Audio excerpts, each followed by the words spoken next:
नमस्कार। सुनो कहानी में आपका स्वागत है। प्रस्तुत कहानी का नाम प्रतिशोध।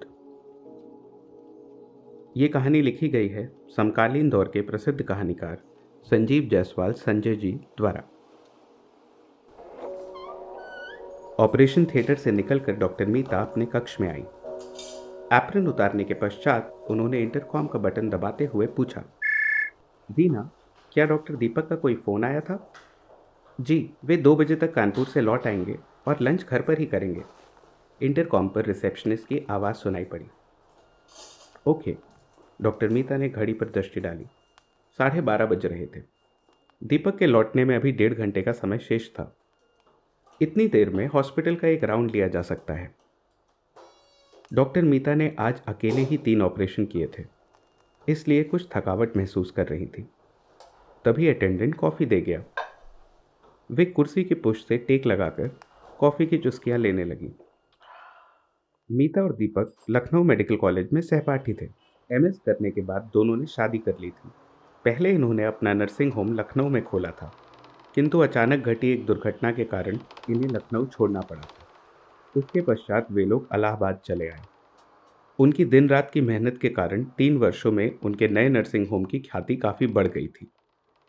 डॉक्टर दीपक आज सुबह किसी ज़रूरी काम से कानपुर गए थे। आज के ऑपरेशन पूरा करने के पश्चात डॉक्टर मीता उनकी प्रतीक्षा कर रही थी। अचानक बाहर कुछ शोर सुनाई पड़ा। उन्होंने अटेंडेंट को बुलाकर पूछा, यह शोर कैसा है? जी, वो एक्सीडेंट का केस है। स्टाफ उन्हें भगा रहा है, लेकिन वो लोग भाग नहीं रहे हैं। अटेंडेंट ने हिचकते हुए बताया। क्यों भगा रहे हैं? क्या तुम लोगों को मालूम नहीं कि हमारे नर्सिंग होम में छोटे बड़े सभी का इलाज बिना किसी भेदभाव के किया जाता है?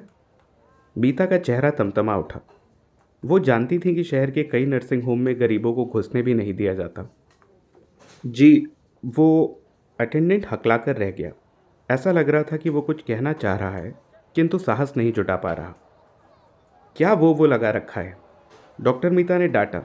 फिर पूछा, घायल की हालत कैसी है? खून काफ़ी बह गया है और वो बेहोश है। तो फौरन उसे ऑपरेशन थिएटर में ले चलो। मैं भी पहुंच रही हूँ। डॉक्टर मीता ने खड़े होते हुए आदेश दिया। अटेंडेंट हक्का बक्का सा चंद पलों तक उनके चेहरे को देखता रहा, फिर आंखें झुकाते हुए बोला, जी, वो विधायक उपदेश सिंह राणा है। नर्सिंग होम के पास ही उनकी गाड़ी को एक ट्रक ने टक्कर मार दी है। ऐसा लगा जैसे ज्वालामुखी फट पड़ा हो और पूरी सृष्टि हिल गई हो। डॉक्टर मीता धम से कुर्सी पर गिर पड़ी। अगर उन्होंने कुर्सी के हाथों को मजबूती से थाम न लिया होता तो शायद चकराकर गिर पड़ती। उनके दिमाग पर हथौड़े बरसने लगे थे और सांसें धौंकनी की तरह फूलने लगी थी। अटेंडेंट उनकी मनोदशा को समझ गया था, अतः चुपचाप वहां से खिसक गया। लगभग 3.5 वर्ष पहले की बात है। उस दिन भी डॉक्टर मीता अपने पुराने नर्सिंग होम में अकेली थी। तभी कुछ लोग गोली से बुरी तरह घायल एक व्यक्ति को लेकर आए। उसकी गोली निकालने के लिए वे ऑपरेशन थिएटर में जा ही रही थी कि फ़ोन की घंटी बज उठी। डॉक्टर साहिबा, मैं उपदेश सिंह राणा बोल रहा हूँ। फ़ोन पर आवाज़ आई। जी कहिए। डॉक्टर मीता अचकचा उठी। उपदेश सिंह राणा शहर का आतंक था। छोटे बड़े सभी उसके नाम से थर्राते थे। उसका भला उनसे क्या काम? डॉक्टर साहिबा, वो मेरी गोली से तो बच गया है, लेकिन आपके ऑपरेशन थिएटर से जिंदा वापस नहीं आना चाहिए। उपदेश सिंह राणा ने आदेशात्मक स्वर में कहा। मैं एक डॉक्टर हूँ। हमारे हाथ लोगों की जान बचाने के लिए उठते हैं, लेने के लिए नहीं। डॉक्टर मीता ने स्पष्ट इनकार कर दिया। मैं आपके हाथों को बहकने की कीमत देने के लिए तैयार हूँ। आप मुंह खोलिए। राणा ने हल्का सा कहकहा लगाया। आप अपना और मेरा समय नष्ट कर रहे हैं। राणा का प्रस्ताव सुन डॉक्टर मीता का मन कशैला हो उठा था। डॉक्टर साहिबा, कुछ करने से पहले सोच लीजिएगा। मैं महिलाओं को सिर्फ उपदेश नहीं देता, बल्कि... कहते कहते राणा क्षण भर के लिए रुका, फिर खतरनाक अंदाज में बोला, अगर आपने मेरे शिकार को बचाने की कोशिश की तो फिर आपका कुछ भी नहीं बच पाएगा। डॉक्टर मीता ने बिना कोई जवाब दिए फ़ोन रख दिया और ऑपरेशन थिएटर में घुस गई। उस व्यक्ति की हालत बहुत खराब थी। 3 गोलियां उसकी पसलियों में घुस गई थी। 2 घंटे की कड़ी मेहनत के बाद वे उन्हें निकाल पाई। अब उसकी जान को कोई खतरा नहीं था। किंतु राणा ने अपनी धमकी को सच कर दिखाया। 2 दिन बाद ही उसने डॉक्टर मीता का अपहरण कर उनकी इज्जत लूट ली। दीपक ने बहुत दौड़ भाग की, लेकिन कोई नतीजा नहीं निकला। राणा गिरफ्तार हुआ, किंतु 3 दिन बाद ही जमानत पर छूट गया। उसके आतंक के कारण कोई भी उसके खिलाफ गवाही देने के लिए तैयार नहीं हुआ था। इस वज्रपात ने डॉक्टर मीता को तोड़कर रख दिया था। वे एक जिंदा लाश बनकर रह गई थी। हमेशा बुत सी खामोश रहती। जागती तो भयानक साए उन्हें आसपास मंडराते नजर आते।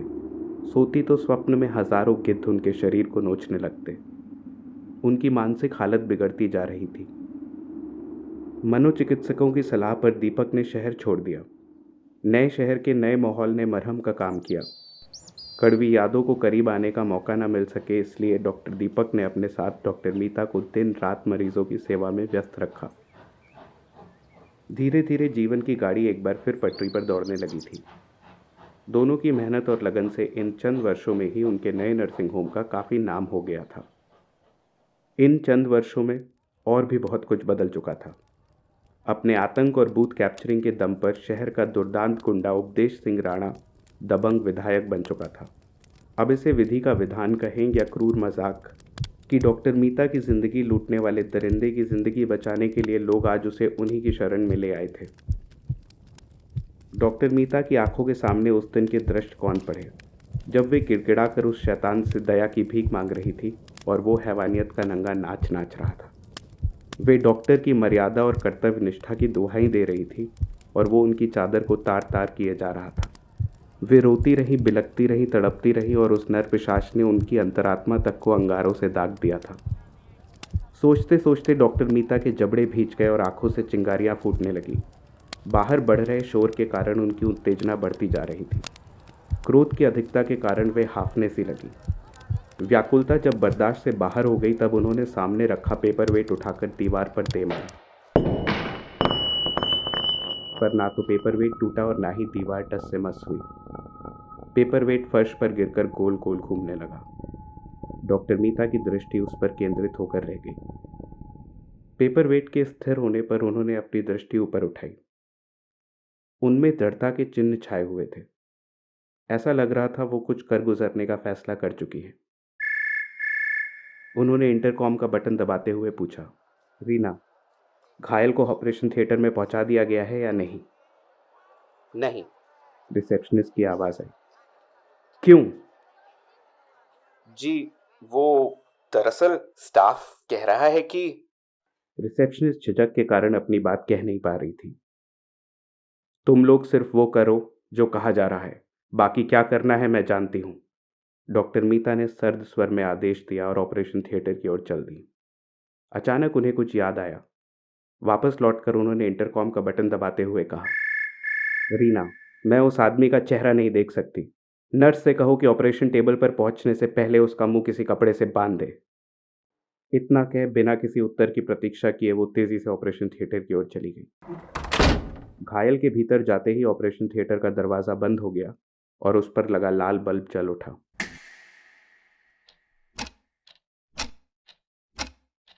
घड़ी की सुइयां आगे बढ़ती जा रही थी। इसी के साथ ऑपरेशन कक्ष के बाहर खड़े स्टाफ के दिलों की धड़कनें भी। ऑपरेशन कक्ष का दरवाजा बंद हुए 2 घंटे से अधिक समय बीत चुका था। भीतर डॉक्टर मीता क्या कर रही होंगी, इसका अंदाजा होते हुए भी कोई सच्चाई अपने होठों तक नहीं लाना चाहता था। डॉक्टर दीपक 3 बजे लौट आए।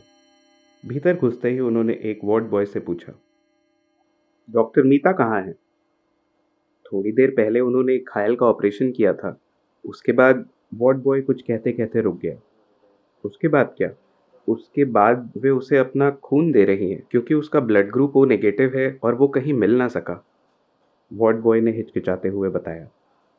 ऐसा कौन सा खास मरीज आ गया है जिसे डॉक्टर मीता को स्वयं अपना खून देने की ज़रूरत आ पड़ी? डॉक्टर दीपक ने उत्सुकता से पूछा। जी, वो विधायक उपदेश सिंह राणा है। तुझे होश भी है? तू क्या कह रहा है? डॉक्टर दीपक अपना आपा खो वार्ड बॉय का गिरेबान पकड़ चुके थे। सर, हम लोग उसे नर्सिंग होम से भगा रहे थे, लेकिन मैडम ने जबरदस्ती उसका ऑपरेशन किया और अब उसे अपना खून दे रही हैं। तब तक वहां जमा हो चुके कर्मचारियों में से एक ने हिम्मत करके बताया। डॉक्टर दीपक ने उसे घूर कर देखा, फिर बिना कुछ कहे अपने कक्ष की ओर चले गए। उनकी समझ में नहीं आ रहा था कि आखिर मीता ने ऐसा क्यों किया। रक्षक को भक्षक बनते तो अक्सर सुना जाता है, लेकिन भक्षक का रक्षक बनना वो पहली बार सुन रहे थे। क्या किसी ने मीता को इसके लिए मजबूर किया था या कोई और कारण था? सोचते सोचते डॉक्टर दीपक के दिमाग की नसें फटने लगी, लेकिन वे अपने प्रश्नों का उत्तर नहीं खोज सके। थोड़ी देर बाद डॉक्टर मीता ने वहां प्रवेश किया। उनका चेहरा पत्थर की भांति भावना शून्य था। डॉक्टर दीपक ने आगे बढ़कर उनकी बाह थाम कांपते स्वर में पूछा, मीता, तुमने उसकी जान क्यों बचाई? हम लोग डॉक्टर हैं, हमारा काम ही लोगों की जान बचाना है। डॉक्टर मीता के होठों ने स्पंदन किया। डॉक्टर दीपक ने पत्नी की बाहों को छोड़ चंद पलों तक उसके चेहरे को देखा, फिर मुट्ठियां भींचते हुए बोले, लेकिन क्या उसका ऑपरेशन करते समय तुम्हारे हाथ नहीं कांपे? अगर हाथ कांप जाते तो हम में और सामान्य इंसानों में क्या फर्क रह जाता? डॉक्टर मीता ने धीमे स्वर में कहा। उनका चेहरा पूर्ववत भावना शून्य था। हम इंसान हैं मीता, इंसान। तुम भगवान बनने की कोशिश मत करो। डॉक्टर दीपक तड़प उठे। मैंने इंसानियत का ही फर्ज निभाया है। डॉक्टर मीता के होठ यंत्रवत हिले। फर्ज निभाने का शौक था तो निभा लेती, महानता की चादर ओढ़ने का शौक था तो ओढ़ लेती, लेकिन अपना खून चूसने वाले को अपना खून देने की क्या जरूरत थी? डॉक्टर दीपक मेज पर घूंसा मारते हुए चीख पड़े। डॉक्टर मीता के होठ कांप कर रह गए, लेकिन उन्होंने कोई उत्तर नहीं दिया। डॉक्टर दीपक ने आगे बढ़कर उनके चेहरे को अपने दोनों हाथों में भर लिया और उनकी आंखों में झांकते हुए बोले, मीता प्लीज मुझे बताओ, ऐसी क्या मजबूरी थी जो तुमने उस दरिंदे की जान बचाई? क्या किसी ने तुम्हें फिर धमकी दी थी? डॉक्टर मीता की पलकों ने उनकी आंखों को बंद कर लिया और होंठों को भींच कर वाड़ी का मार्ग अवरुद्ध कर दिया। ऐसा लग रहा था कि वे सब प्रयास अपने को कुछ कहने से रोक रही हैं। मैडम, उस पेशेंट को होश आ गया है, तभी एक नर्स ने वहां आते हुए बताया। डॉक्टर मीता के भीतर जैसे शक्ति समा गई हो। डॉक्टर दीपक को परे ढकेल वे आंधी तूफान की तरह भागते हुए वार्ड की ओर दौड़ पड़ी। भौचक्के से डॉक्टर दीपक अपने को संभालते हुए पीछे पीछे दौड़े। उपदेश सिंह राणा को उनके पास खड़े पुलिस वालों ने बता दिया था कि जिस लेडी डॉक्टर ने उनका ऑपरेशन किया था उसी ने उन्हें अपना खून दिया है, क्योंकि उनके ग्रुप का खून किसी ब्लड बैंक में उपलब्ध न था। वह देवी कौन है? मैं उनके दर्शन करना चाहता हूं, राणा ने करहारते हुए कहा। लो, वो आ गई। एक पुलिस वाले ने वार्ड के भीतर प्रवेश कर रही डॉक्टर मीता की ओर इशारा किया। उन पर दृष्टि पड़ते ही राणा यूं चौंका जैसे किसी भूत को देख लिया हो। घबराकर उसने उठना चाहा, लेकिन कमजोरी के कारण हिल भी ना सका। इन्होंने ही आपकी जान बचाई है। जीवन भर इनके चरण धोकर पीजिएगा, तब भी रण मुक्त नहीं हो पाएंगे, दूसरे पुलिस वाले ने बताया। पल भर के लिए राणा को अपने कानों पर विश्वास नहीं हुआ, किंतु सत्य अपनी पूर्ण प्रचंडता के साथ सामने उपस्थित था। राणा की चौंधियाती आंखों के सामने उस दिन के दृश्य कौंध पड़े, जब रोती हुई डॉक्टर मीता हाथ जोड़ जोड़ कर विनती कर रही थी कि उन्होंने सिर्फ एक डॉक्टर के फर्ज का पालन किया है, किंतु वह उनकी एक नहीं सुन रहा था। आज एक बार फिर उन्होंने सब कुछ भुलाकर एक डॉक्टर के फर्ज को पूरा किया था। राणा के भीतर उनसे आंख मिलाने का साहस शेष नहीं रह गया था। उनके विराट व्यक्तित्व के आगे वो अपने को बहुत छोटा महसूस कर रहा था। बहुत मुश्किल से अपनी पूरी शक्ति को बटोर कर उसने अपने हाथों को जोड़ा और कांपते हुए स्वर में बोला, डॉक्टर साहब, मुझे माफ कर दीजिए। माफ? माफ और तुम्हें? डॉक्टर मीता दांत भींचते हुए चीख पड़ी। तुमने मेरे साथ जो किया है उसके बाद मैं तो क्या, दुनिया की कोई भी नारी मरते दम तक तुम्हें माफ नहीं कर सकती।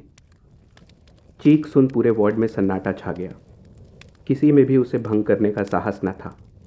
डॉक्टर मीता सधे कदमों से राणा की ओर बढ़ती रही, किंतु किसी में उनका मार्ग अवरुद्ध करने की ताब न थी।